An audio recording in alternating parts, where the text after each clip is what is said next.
Telogen effluvium एक तरह का हेयर लॉस है जिसमें हमारे पूरे स्कैल्प पे, पूरे सिर से डिफ्यूज़ फॉर्म में, मतलब हर जगह से बाल झड़ते हैं और पतले बाल होने लगते हैं। टीलोजन एफ्लूवियम ऐसा हेयर लॉस है जो पूरा रिकवर हो जाता है। तो हमारे जो बाल होते हैं उनका हेयर साइकिल होता है। जैसे हमारे अपनी एक उम्र होती है, वैसे ही हमारे बालों की भी एक उम्र होती है। जब एक बाल नया उगता है तो वो एनाजन फेज़ में या ग्रोइंग फेज़ में होता है, उसके बाद वो कैटाजन फेज़ में आता है और उसके बाद जो आखिरी फेज़ होती है वो टीलोजन फेज़ या ओल्ड एज होती है बालों की, जिसके बाद उनका झड़ना सामान्य होता है। तो अगर हम उदाहरण के लिए लें कि हमारे सिर में एट अ टाइम 1,00,000 बाल हैं, तो उसके लगभग 90 से 93% बाल एनाजन फेज़ या ग्रोइंग फेज़ में होते हैं और लगभग 7% बाल जो आपके होते हैं वो टीलोजन फेज़ या ओल्ड एज फेज़ या झड़ने वाली फेज़ में होते हैं।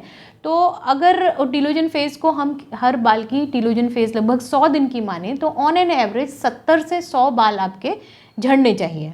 तो अगर इनसे ज़्यादा बाल झड़ रहे हैं और आपके बालों की थिकनेस, मतलब मोटाई कम लग रही है, आपको बाल पतले रोएदार लग रहे हैं, तो ये एक लक्षण है कि आपको टीलोजन एफ्लूवियम की समस्या है। टीलोजन एफ्लूवियम के बहुत से कारण होते हैं, जिसमें आपका मेटाबॉलिक या न्यूट्रिशनल डेफिशिएंसीज हो सकती हैं, आपका कुछ हार्मोनल इम्बैलेंस बॉडी में चल रहा है, जैसे थायराइड डिसऑर्डर्स हैं, तो भी आपको टीलोजन एफ्लूवियम हो सकता है। इसके अलावा फिजिकल या इमोशनल स्ट्रेस हो सकता है। फिजिकल स्ट्रेस में जैसे आपको कोई सीवियर इन्फेक्शन हुआ हो, जैसे पिछले दिनों कोविड के बाद काफ़ी लोगों ने टीलोजन एफ्लूवियम फेस किया, या प्रेगनेंसी हुई है आपको, या कोई लंबी बीमारी चली है, या आपको कैंसर हुआ, उस दौरान आपको हेयर फॉल हो सकता है। कुछ दवाइयों के भी साइड इफ़ेक्ट्स होते हैं, जैसे सबसे कॉमन एक माइनॉक्सिडिल दवा जो हम लोग देते हैं इन जनरल हेयर लॉस में। तो शुरुआती दौर में पहले या दूसरे हफ्ते में अगर आप माइनॉक्सिडिल मेडिसिन लगाना शुरू करते हैं तो जो टीलोजन फेज़ होती है वो एक्सेंचुएट हो जाती है। तो जो झड़ने वाले बाल हैं, जो वृद्ध बाल हैं आपके, वो और तेज़ी से झड़ने लगते हैं। वो भी एक तरह का टीलोजन एफ्लूवियम का प्रकार है। और इसके अलावा अगर आपको विटामिन डी डेफिशिएंसी है, जिंक की डेफिशिएंसी है, या विटामिन B12 की डेफिशिएंसी है, तो इस तरह की न्यूट्रिशनल डेफिशिएंसीज में भी टीलोजन एफ्लूवियम हो सकता है। इसके अलावा कुछ साइकोसोमेटिक डिसऑर्डर्स होते हैं जिसमें भी हेयर फॉल देखा गया है, टीलोजन एफ्लूवियम का कारण हो सकता है। तो इमोशनल स्ट्रेस या इमोशनल हेल्थ भी आपके बालों की ग्रोथ को और हेयर लॉस को प्रभावित करती है। टीलोजन एफ्लूवियम के मुख्य लक्षणों में सबसे पहले तो आपके बाल पतले रोएदार होने लगेंगे, और जो सामान्य बाल झड़ने की संख्या है 70 से 100 तक, उससे ज़्यादा बाल आपको दिखाई देंगे झड़ते हुए। सिर धुलने के बाद आपको जो बाल टूटे हुए दिखेंगे वो ज़रूरत से ज़्यादा दिखेंगे, और कहीं कहीं पर आपको सिर में खालीपन भी दिख सकता है। डेंसिटी या जो बालों का घनत्व है वो कम हो जाएगा, जिसमें ख़ास तौर पे आगे के बाल और साइड के जो बाल हैं वहाँ पे आपको जो त्वचा है वहाँ की हो सकता है वो बालों के बीच में से दिखने लगे। तो इन सब चीज़ों से आप ये डायग्नोसिस कर सकते हैं कि आपको टीलोजन एफ्लूवियम है। Telogen effluvium self limiting disease है अगर उसका कारण कुछ टेम्परेरी हो, या एक्यूट टीलोजन एफ्लूवियम है, जैसे किसी ड्रग से हुआ है, दवाई का साइड इफ़ेक्ट है, कीमोथेरेपी या मिनॉक्सिडिल का प्रयोग आप कर रहे हैं, या फिर आपको कोई ऐसा बीमारी हुई हो या प्रेगनेंसी हुई हो, तो उसके बाद जो टीलोजन एफ्लूवियम होता है वो यूजुअली आपको दिखता भी 2 से 3 महीने के बाद है। लगभग 2-3 महीने में ही वो अपने आप रिकवर कर जाता है। लेकिन अगर क्रोनिक टीलोजन एफ्लूवियम है, मतलब 6 महीने से अधिक, साल भर से आपको समस्या दिख रही है, तो उस केस में उसको डायग्नोज करवाना डॉक्टर से, और अपने ब्लड इन्वेस्टिगेशन कराना, न्यूट्रिशनल डेफिशिएंसीज को डायग्नोज कराना महत्वपूर्ण होता है।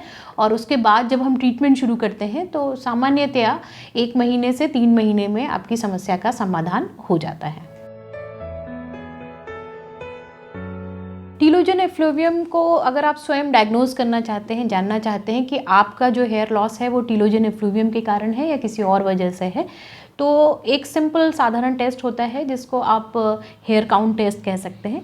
तो आप जब भी नहाने जा रहे हैं या कोम्बिंग कर रहे हैं तो आपके जितने भी बाल टूट रहे हैं उन सब बालों को इकट्ठा करिए, और डेली के जितने भी टूटे हुए बाल हैं उनको एक प्लास्टिक बैग में डाल दीजिए। तो इसको आप 7 दिन तक करिए, और ऑन एन एवरेज अगर आपके जो टूटे हुए बाल हैं वो 100 से अधिक हो रहे हैं तो फिर आपको चिकित्सक के पास जाके उसकी कंफर्मेशन करानी चाहिए, उसकी कंफर्म डायग्नोसिस बनानी चाहिए। इसके अलावा एक हेयर पुल टेस्ट होता है जिसमें हम लोग लगभग 30 से 60 बालों को उंगली और इंडेक्स फिंगर और थंब, अंगूठे और पहली उंगली के बीच में पकड़ते हैं और उसको जेंटली पुल करते हैं। अगर 10% से ज़्यादा बाल आपके टूट रहे हैं हल्के से पुल से, तो आप मान के चलिए कि आपको टीलोजन इफ्लूवियम हो सकता है। इसके अतिरिक्त आप अगर देखेंगे तो टीलोजन इफ्लूवियम जब आपको होता है तो आपके बाल पतले होने शुरू हो जाते हैं, उनका रंग काले से थोड़ा ब्राउनिश होने लगता है और उस जगह पे आप आसपास में भी फॉलिकल्स, हेयर फॉलिकल या जो बालों की जड़ें हैं उनको देखेंगे तो गैप ज़्यादा दिखना शुरू हो जाता है। तो ये कुछ टेस्ट हैं जिनसे आप जान सकते हैं कि आपको टीलोजन इफ्लूवियम है। कोविड इन्फेक्शन एक वायरल इन्फेक्शन था और किसी भी सीवियर इन्फेक्शन में हमारे जो बॉडी का प्रोटीन है और उस समय जो बॉडी में चेंजेस होते हैं उसका प्रभाव बालों पे पड़ता है। तो हेयर लॉस एक सीरियस डिजीज़ के बाद, किसी भी बीमारी के बाद होना कोई नई चीज़ नहीं है, ये हमेशा से होता रहा है। तो कोविड के बाद क्योंकि बहुत मासेस में कोविड इन्फेक्शन हुआ एंड सेकेंडली कोविड इन्फेक्शन के दौरान लोगों को इमोशनल स्ट्रेस भी बहुत ज़्यादा रहा, तो ये दोनों ही कारण थे जिनकी वजह से टीलोजन इफ्लूवियम या हेयर लॉस हुआ। एक बड़े पैमाने पे लगभग हर व्यक्ति को हेयर लॉस हो रहा था और चांस की बात थी कि जो पिछली लहर थी उसके बाद ही बारिश का मौसम आया जो सीजनल हेयर लॉस का भी सीज़न था।